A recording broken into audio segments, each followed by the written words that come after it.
কোনো কাজই পরিশ্রম ছাড়া হয় না আর ধৈর্য ছাড়াও হয় না। দুটোই লাগে, যেমন পরিশ্রম তেমন ধৈর্য। আপনার যদি ধৈর্য না থাকে আর পরিশ্রম না করেন তাহলে জীবনেও আপনি ভালো ফল পাবেন না। যেমন আলহামদুলিল্লাহ আমার অনেক ধৈর্য। আমি কিন্তু এই কেকের বিজনেসটা কারো কাছ থেকে শিখে করিনি, এটা হচ্ছে সম্পূর্ণই আমার নিজের মন মতো। তো আমি সবকিছুই নিজে নিজে করতে অনেক পছন্দ। আমি যেটা না পারবো আমার মাথায় একটাই চিন্তা থাকে, এটা আমি যেভাবেই হোক আমি এটা শিখবই আর করবই। তো যাই হোক, প্রথমে সবার কাছে ক্ষমা চেয়ে নিই। আমার যদি কথায় বা ভিডিওতে কোনো ভুল ত্রুটি হয় প্লিজ সবাই আমাকে ক্ষমার দৃষ্টিতে দেখবেন। হ্যালো এভরিওয়ান, আসসালামু আলাইকুম। আমি সাথী। আলহামদুলিল্লাহ আমি ভালো আছি, আশা করি আপনারা ভালো আছেন। প্রতিদিনের মতো আজকেও আমি আপনাদের মাঝে নতুন আরেকটা ব্লগ নিয়ে হাজির হলাম। প্লিজ স্কিপ না করে ফুল ভিডিওটা দেখবেন, আশা করি আজকে ডেইলি ব্লগটা অনেক অনেক ভালো লাগবে। Welcome my new another daily blog. তো আজকে আমি সকালে উঠে রুটি বানিয়ে নিয়েছি আর আজকে কোনো ভাজি করিনি, হালুয়াও রান্না করি নাই, শুধু রুটি বানিয়েছি। মাকে আর আপনাদের ভাইয়াকে একটা ডিম পোস্ট করে দিয়ে দিয়েছি, দুজনকে দুটো। আমাদের ভাইয়া খেয়ে অফিসে চলে গিয়েছে আর মাও খেয়ে নিয়েছে। আর এখন মা ছেলে মিলে সুইট বাটার দিয়ে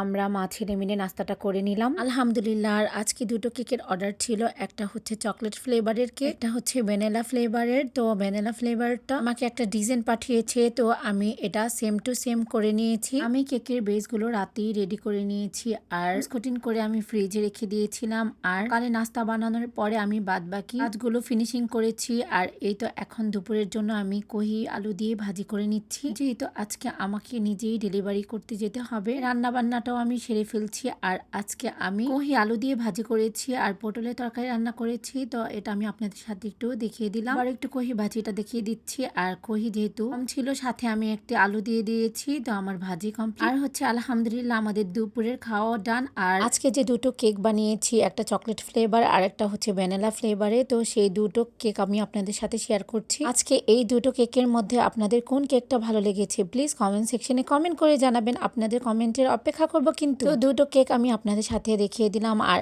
এখন এক এক করে কেক একটু সামনে রেখে একটু পিকচার উঠাচ্ছি, যেহেতু আমি ব্লগের পেজে আপলোড করি। তো আমি এখন সুন্দর করে রেখে আর সামনে দুটো ফুলের টপার রেখে আর সুন্দর করে আমি পিকচারগুলো উঠাচ্ছি আর একটু ঘুরে ঘুরে দেখিয়ে দিলাম। আর এখন চকলেট ফ্লেভারের কেকটা একটু ছবি প্লাস ভিডিও করে নিচ্ছি, তো সেটাও আমি আপনাদের সাথে একটু দেখিয়ে দিলাম। আপনারা জানেন কিন্তু কোনো কাজেই পরিশ্রম ছাড়া হয় না, আপনি পরিশ্রম করবেন আর ফল পাবেন। আপনি কি জীবনে পরিশ্রম আর হচ্ছে ধৈর্য না রাখতে পারেন তাহলে আপনি জীবনে কোনো কিছুতে উন্নতি করতে পারবেন না। ধৈর্য এমন একটা জিনিস, আপনি যে কোনো কাজেই আপনার ধৈর্য রাখতেই হবে। আপনি কি একটা লাফ দিয়ে উপরে উঠে যেতে পারবেন? এটা কখনোই না। আপনাকে ট্রেন খাটাতে হবে, ধৈর্য ধরতে হবে, পরিশ্রম করতে হবে, ধাপে ধাপে আগাতে হবে, সবকিছুই ইনশাল্লাহ হয়ে যাবে আর আপনি সফলও হতে পারবেন। তো যাই হোক, অনেকক্ষণ তো বকবক করলাম, এখন না হয় একটু কাজে ফিরে আসি। তো ছেলে বিকালের জন্য কিছু নাস্তা চাচ্ছে, তো ছেলেকে আমি চিন্তা করলাম একটু নুডলস পাঠিয়ে দিই। তো আমার নুডলসটাও রান্না ডান আলহামদুলিল্লাহ। তো এই ফাঁকে আমি একটা ডেলিভারি দিয়ে আসতে যেতে হবে, তো আমি